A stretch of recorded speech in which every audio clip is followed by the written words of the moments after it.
You know that uncomfortable feeling when your actions clash with your beliefs? That's cognitive dissonance, and your brain will do almost anything to make it stop. Here's the problem. Instead of changing your behavior, your brain changes your belief. A smoker who knows smoking kills doesn't quit.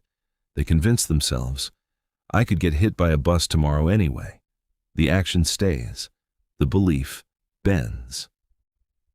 Leon Festinger discovered this while studying a doomsday cult in the 1950s.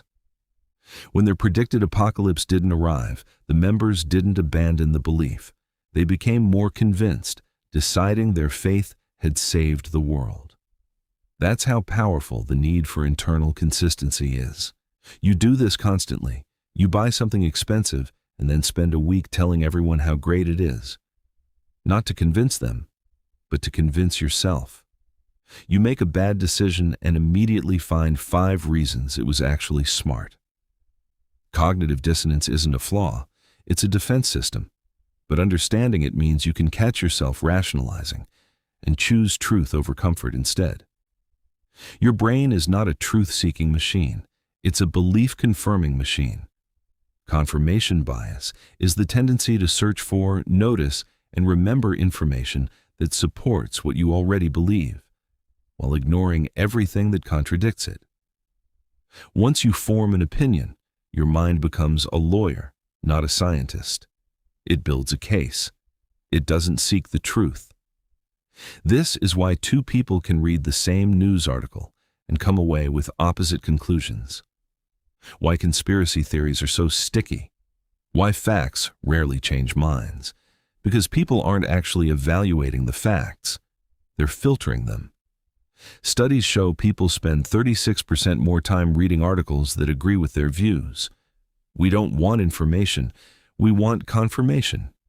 The antidote isn't willpower. It's a deliberate habit. Actively seek out the strongest version of the argument you disagree with. Not to be convinced, but to be honest. If you can't explain why the other side believes what it believes, you probably don't understand the issue as well as you think you do. The less you know about something, the more confident you are. The more you know, the more you realize how little you know. David Dunning and Justin Kruger proved this in 1999. People with limited knowledge in a domain massively overestimate their competence. Meanwhile, genuine experts tend to underestimate themselves because they understand the full complexity of what they're dealing with. Think of it as a mountain. Beginners stand at the peak of Mount Stupid, loud, confident, certain. As they learn more, they tumble into the valley of despair, realizing how much they don't know. With real expertise, they eventually climb back up, knowledgeable, but humble. The most dangerous person in any room is the one who knows just enough to be certain. They haven't yet discovered what they don't know. And here's the uncomfortable part. We are all beginners in most areas of life, which means we are all, in most areas, wrong with great confidence. The Dunning-Kruger effect isn't about other people. It's about the version of you that hasn't learned enough yet to know you're wrong. The first number you hear shapes every decision you make after it, even if that number was completely random. In a famous experiment, participants spun a wheel that landed on either 10 or 65. The spin was rigged.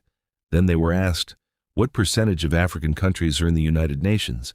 People who spun 65 guessed much higher than those who spun 10. A random number from a toy wheel changed real-world estimates. That's anchoring, and it governs your life more than you know. Retailers mark products down from inflated original prices. The original price is the anchor. A jacket marked from $400 to $180 feels like a deal, even if no one ever paid $400 for it. Real estate agents show buyers the most expensive house first. Everything after it feels reasonable by comparison. Salary negotiations live and die by anchoring. Whoever names a number first sets the frame for every counteroffer that follows. That's why experts say, always make the first offer, and always go higher than you expect to get. The anchor you set is the anchor you negotiate from. In an emergency, the more people around you, the less likely any of them are to help you. This is one of psychology's most disturbing findings. After the tragic murder of Kitty Genovese in New York City in 1964, researchers Darley and Litani studied why people in crowds often fail to intervene. What they found shook the field. Two forces create the bystander effect. First, diffusion of responsibility. Someone else will handle it. Second, pluralistic ignorance. No one else seems alarmed, so maybe it's fine. Both cause individuals to freeze while waiting for someone else to act first.